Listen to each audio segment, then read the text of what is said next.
I want to go over some renter scenarios going from worst case scenario to the best case scenario. I'm speaking from some experience. I got my first EV in October 2020, which is a 2013 Nissan Leaf with about 70 miles of range. So strictly an around town car, not a road trip car. So scenario 1. You live in an apartment complex where the parking is covered and no way to charge at night. You drive to an office where you have to park in covered parking. In this case, you would have to rely on the public charging options alone. Given the Aptera's superior charge rate, if you stop at a normal level 2 charger, you can get about 52 miles back in your battery in about an hour.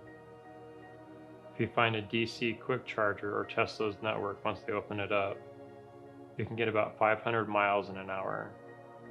Granted, you probably won't need that much to get home after work, so you may only need to top off for about 15 to 20 minutes. Very reasonable. Scenario number 2.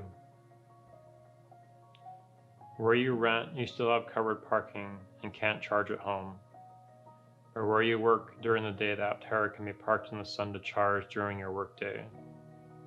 It gives you enough to get to and from work without having to plug in or very rarely use public options. Scenario 3. Where you rent, you still don't have an ability to charge at home, but you're able to park it where the sunlight can hit and charge the Aptera for most of the day. In the place you work, you also can park it outside to charge in the sun, covering most of your miles needed. Scenario 4. This is me personally. Where I rent, I don't have the ability to charge. I can park it to get good sunlight during the day. I do work at home, so my normal trips during the week are just grocery store runs, errands, teaching Kundalini yoga, etc. I'm planning on getting the 600 range model, perhaps the 1000. So during city use, I won't need a charge. I'll only need a charge if I go on longer trips. Scenario 5. The place you rent, you have the ability to charge from a standard wall outlet, 110 volts, at 15 amps.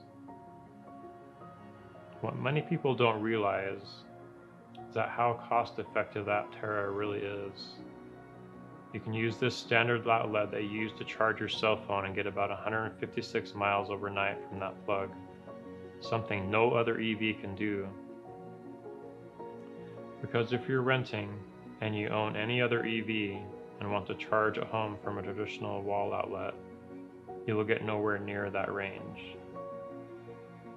You can install a level 2 charger where you're renting, but you may not be able to do so, or you may not want to dump money in a place that you're just renting.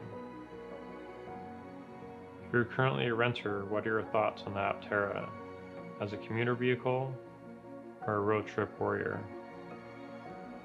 Let me know in the comments.